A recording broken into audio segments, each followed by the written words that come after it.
Hi. Hi there. It's nice Sorry, to meet you. I'm just going to Um, put my laptop on Do Not Disturb so I don't get yes. that. There you go. Yeah.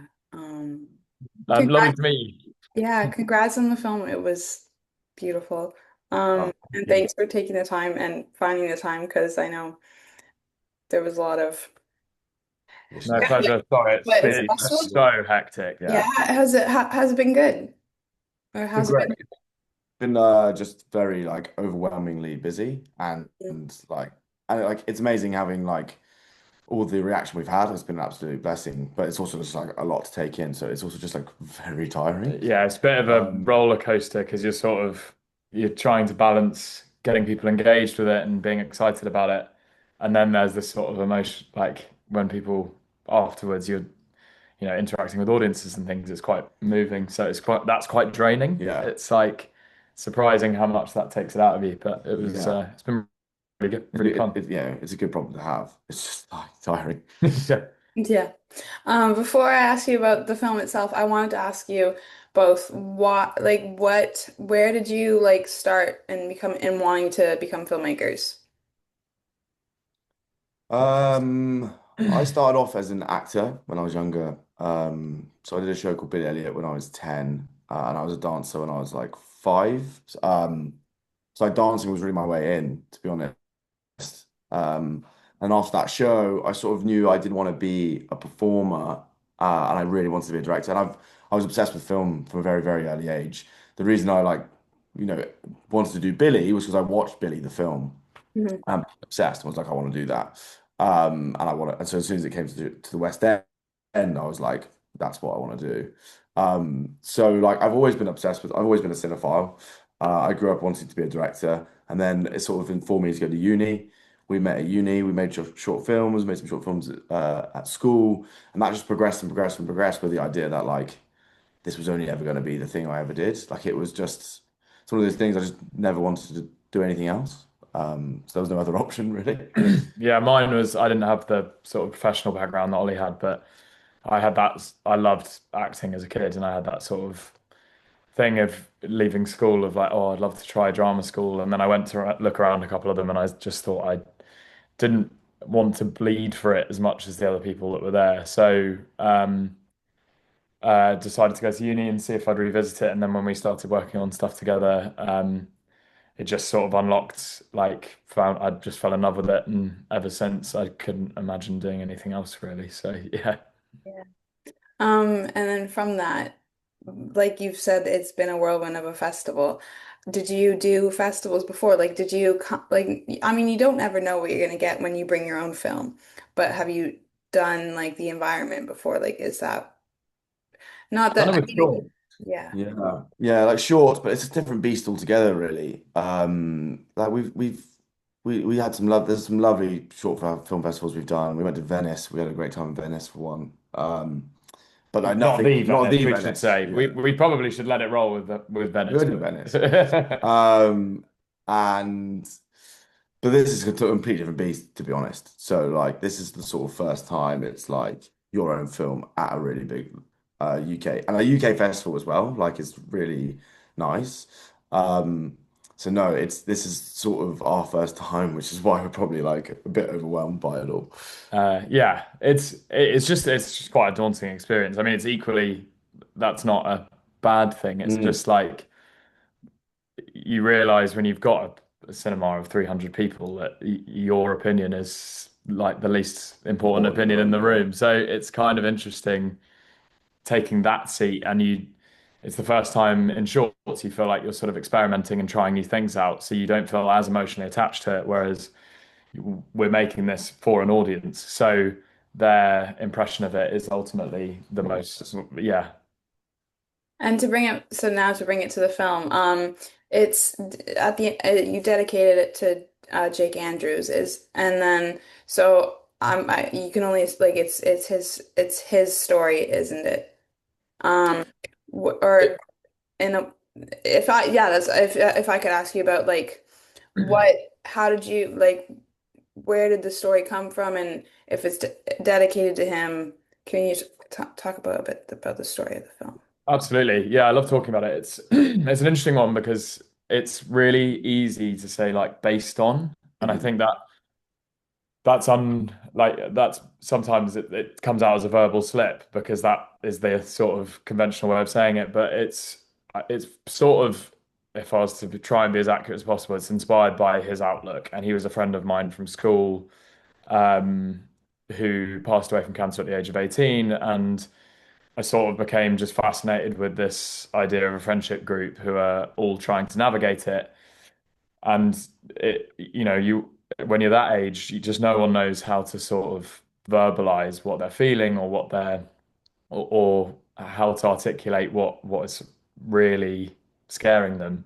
And it just comes out in these kind of really laddish, jokey, set piece friendship environments where everyone's quite ready to sort of destroy everything around them rather than confronting what's actually um, sitting right before them, which is something quite devastating, but also in a weird way quite beautiful because you've got someone who was exceptionally positive and the most optimistic around the table, and with as much as the time was running out, would become more optimistic, and that kind of paradox of a bunch of guys who are healthy physically but can't see the beauty in the time that they have for the rest of their lives versus someone who is immensely grateful for their situation, even though that fate has really put them in a horrible place, is I just think that clash is such an interesting dilemma, and that I just came hooked on it, and that's what I kind of wanted to write about. mm. It's also interesting because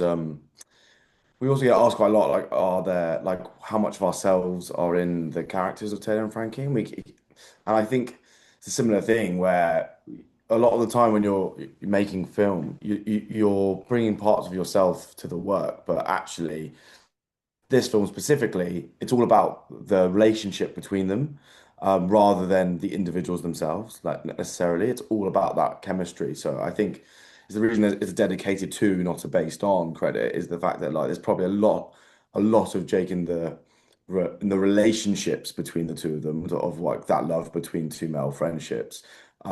But the And characters but the themselves characters are very much. themselves are very much these people born into this world that Jake created. So I think it's like the essence of how do you find the essence of someone and someone's relationship in a film as opposed to like writing about them? Yeah, because ultimately we didn't break out of the hospice and go on a mad night out.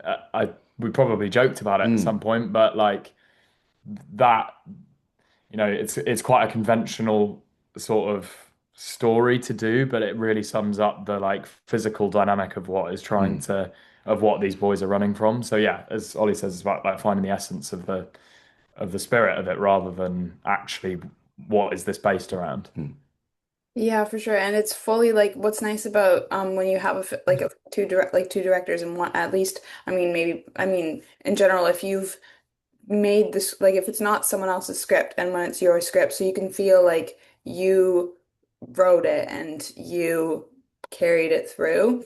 So that's really in the film. So Oh, thank yeah, well done. And then I feel like you did mention it during the Q&A about how like it's opening a conversation. Like there's not that many films that focus on the mental health aspect like because it is dealing with grief and it is that, but it's also like how some deal with it mm, through dry humor or stuff like that. And how do you feel like films like your film and other films was there about being able to being part of opening this conversation that's not really there.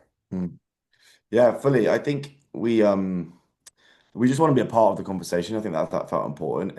This film is in no way answering any question. It's really just like trying to feed into this discussion that we should all be having.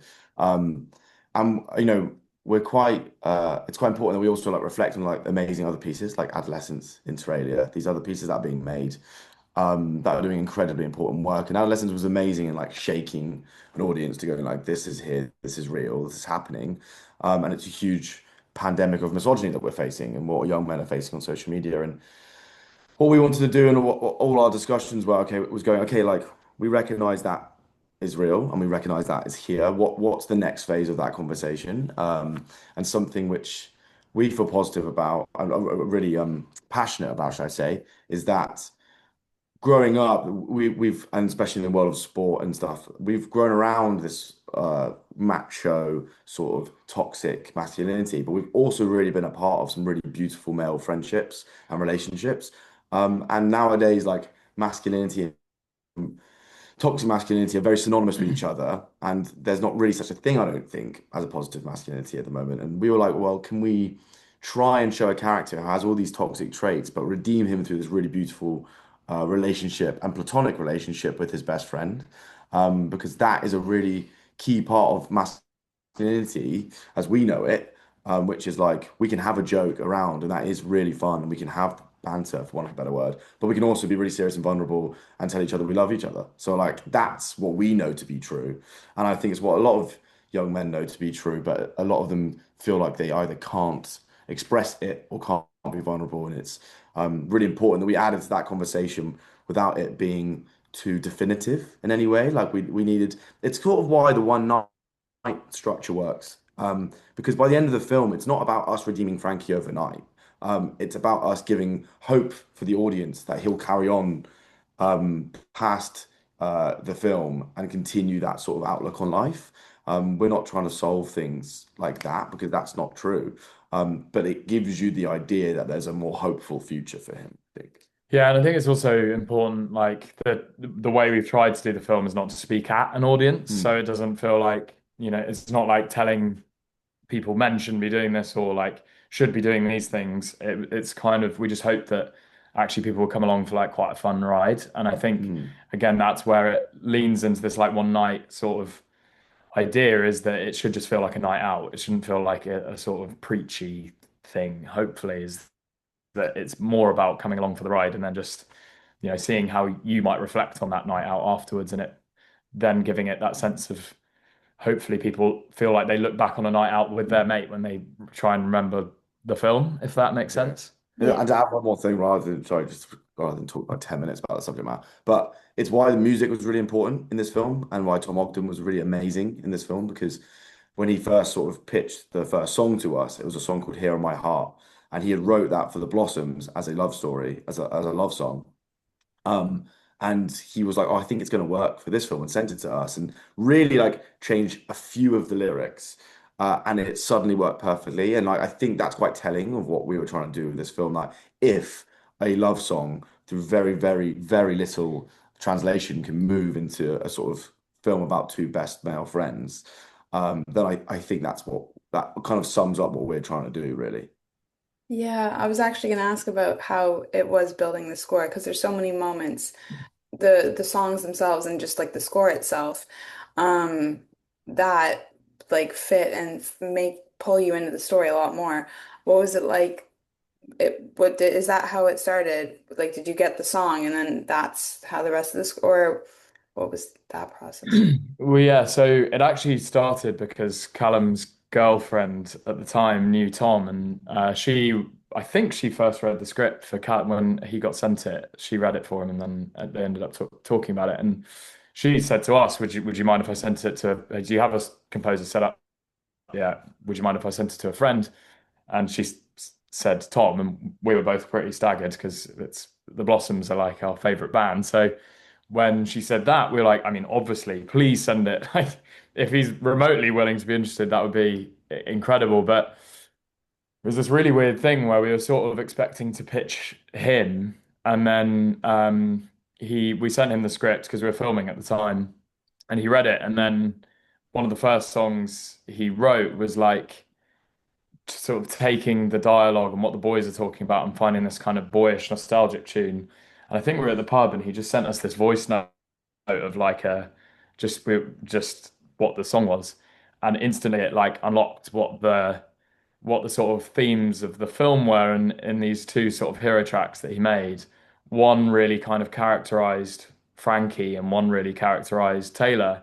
So he then built all the we worked together to build all the arrangements around through the score what elements of each character brought to the forefront in Mm. each scene. So Here on My Heart, which is the love song, is the song that plays over the sunroof scene. There's a sort of house version of that plays House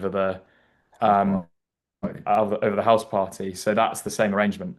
And that's where the front foot of the film becomes the love story, and then when it becomes that sort of more aggressive male struggle and sort of nostalgic look back at I really want to be how we used to be as kids and free of all the shit, Mm. is what the Remedy is Laughter song, which is the second hero track, characterizes. And then he just populated it with some absolute bangers. There's Yeah. some, yeah, We always knew I wanted to be more like an indie feel than like a score per se.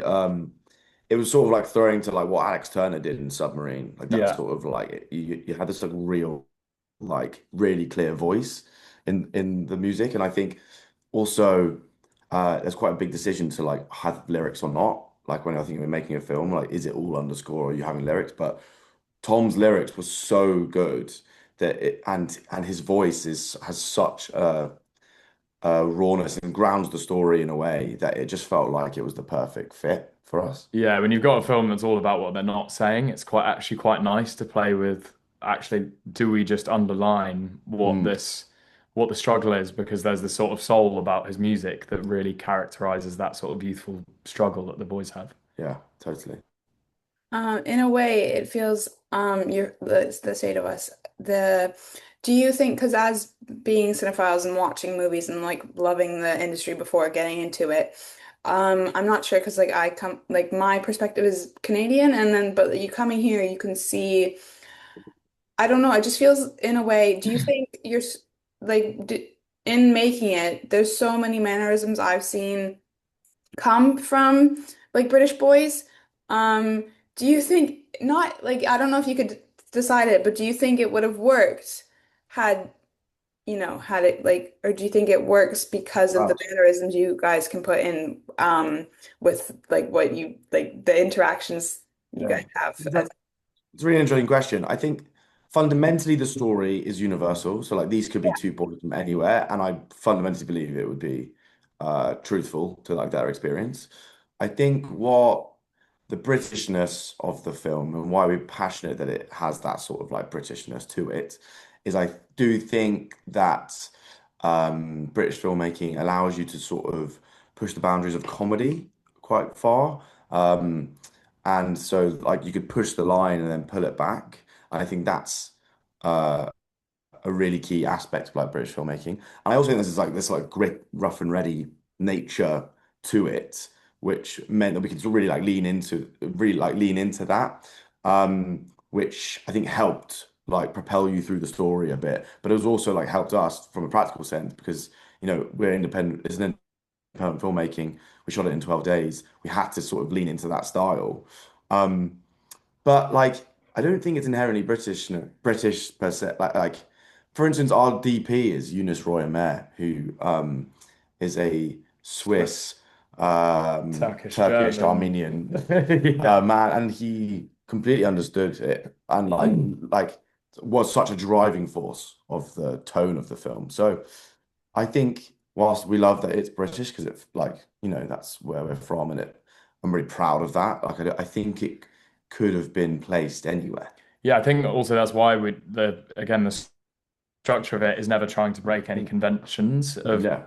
of that coming of age story. It's always we wanted to make something that felt kind of universal that you could pluck out and drop into another two lads, and that's like some of our home friends came the other day, and the family of Jake's family came along as well. And what was really interesting is like some of the people who knew of Jake, but not as well as others did in the friendship group, would go, "Oh, that really reminded me of Jake," but also it really reminded me of my friend who was doing this at the time when we were younger. And I was like, "That's kind of the hope, is that Mm. it's never meant to be just about that one thing. Is that you should hopefully be able to pluck it and kind of be like, what if me and my mate broke out from somewhere and just went on this night out?" Is sort of the hope for it. Yeah, there's definitely I feel like it does work, especially for a British audience. It works in the sense that the guy, like everyone will see them. I feel like they should see themselves in one of the characters in some Mm. way. But it is universal in the sense that what they're going through, young men and even like older men, like everyone goes through these. So I hope I would like you can only think that it will connect with it like everyone else because there are. But I find like you said the humor. I like just from living here, it is quite it's quite good in that sense that it let you have the chances to do what you did with it. In that sense. Thank you. Yeah, and then if we could quickly t touch on the title of the film, because there's a brief moment where they say, "Oh, look at this! Like, look at the state of us." But so I just wonder if you could like talk about how you came to the title. Genuinely, from the very, very, very, very first draft, that was the title, which was kind of weird. The first draft was sort of like during lockdown, and I just like kind of locked myself in a room and just sort of poured out onto a page, and I would imagine two-thirds of it was awful. But a lot of the big conversations in the film have stayed fairly intact, just because it's like that those conversations are very key and true to what those struggles were. And when I was writing the bed scene, which again, the script never really locks, it always kind of shifts and evolves, but that line kind of came quite easily because it's like it's the sentiment that they're both hurting in totally different ways, and yet they've both done stupid shit that night and found a kind of like common ground of beauty in what they've both experienced, no matter how hard it has been. And I remember, when you're out at the pub and you see someone who's like really drunk, you could some often people will be like, look at the state of him, or look at the state of them. And it sort of it was just interesting that it ties in that kind of like boyish and youthful young people's look at like you could be ill because you're drunk, but also you're ill because you're like they're in this situation together. So it just sort of it was nice because it put them both on an equal platform, and I think that's quite important that each of their struggles are like recognized with each other at the end of the film, and then it's very much like a statement of I understand you and you understand me. Thank you for what you've given me is sort of the sentiment of the title. Yeah, and also because it's State of Us, I think it's just intrinsically linking it between the two of them. So it's like immediately about the chemistry, and that this is about a story about two young men, not about one young man with cancer or a young man struggling. It's like this film is about a connection between the two of them. So like the us is really important in just making it about a friendship, not individual people, I think. There's always that fear. I had the fear when we were doing it of like, oh, sometimes I've hated it when they say the name of the title. And even when you're watching it with an audience, you get like a like that kind of response. But because it like like the title on its own feels quite like a statement piece, but the when it falls out of their mouth, it almost takes on a different meaning. And I think that was quite important that that felt still quite authentic to keep it as that the whole way through. For sure, it does. When you explain it, it's really lovely, like thinking of that perspective of it. Um, can I ask the when you go tying stuff into the film, where I wanted to ask, where did the keys on top of the car come from? Um, to be honest, that came from just when you watch a bunch of lads like on a night out and doing stuff. There's so many things they just don't think through, and then you get this sort of when Frankie, there's this sometimes kind of like arrogance and a bit of ignorance that I think he kind of relishes in the fact that is like no one's going to take my car really. I'm basically just leaving them there so I don't have to carry them around with me. Um, but it was just something that came through it when we were. It just lent some of it allowed you to have some of the comedic element around it, whereas like he almost like even though he's doing adult things, driving his mate around and doing all these different things and like leading this night, he's he's just been sort of a child his whole life, and that it almost is like capturing that sort of Stupidity. yeah, stupidity in one thing. Yeah, it's just like lads are like yeah, young people do stupid stuff, and that is like one of my friends used to leave their key on their wheel, Okay. and that's quite a common thing, and I Mm. always thought that was like an odd thing to do because it's just someone could find it. Um, but the roof then just took it one step further and felt very Frankie, so we just lent into that and said, let's make him do another idiotic thing. And then I just have one last question for you too. Um, what would your like what would you two do on a like a wild night out? Or like what would you say? I mean, Not if sure how to say that. You're welcome to come out in Edinburgh with us. It's Yeah, yeah, we'll find out. We've done many a stupid thing. yeah, yeah. How long have we got on the Yeah, interview? that's I, a that's a different film altogether. Um, I don't. To be honest, and this, I'm going to try and not sound too sentimental here, but it's probably going to go there. Genuinely, just going to the pub. Like someone the other day asked us, like a really, a, it wasn't in an interview or anything. It was just a friendship conversation of like, how would you spend your last night out with your mate on the topic of the film?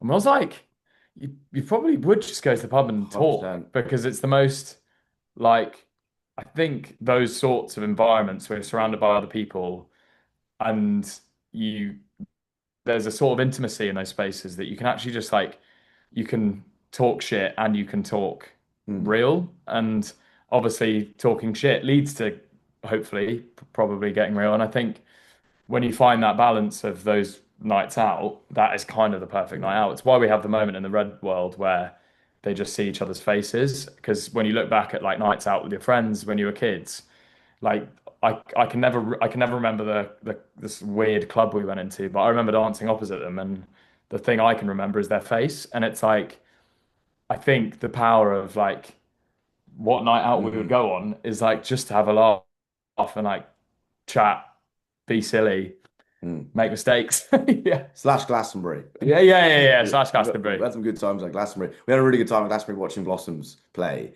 and it was just like this was such a surreal moment being in the crowd, being like, We hadn't met them yet, but we knew they yeah, were on board, and it was being like, like, oh, we're working with him. It was a wild experience. So like that and Glastonbury.